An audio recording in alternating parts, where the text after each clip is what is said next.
Hello guys, salam kenal dari saya Dek Jempande.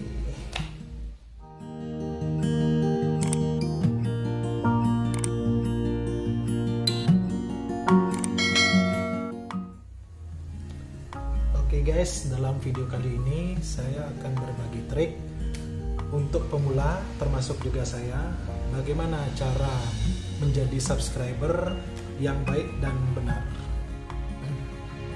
Menjadi subscriber yang baik dan benar yang saya maksud di sini adalah mensubscribe sebuah channel, mengikuti sesuai dengan aturan yang diberikan oleh pihak YouTube, sehingga kita tidak dianggap spam oleh pihak YouTube. Oke guys, mari kita saksikan videonya berikut ini. Check it out.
Oke guys, terima kasih sudah menonton video dari saya.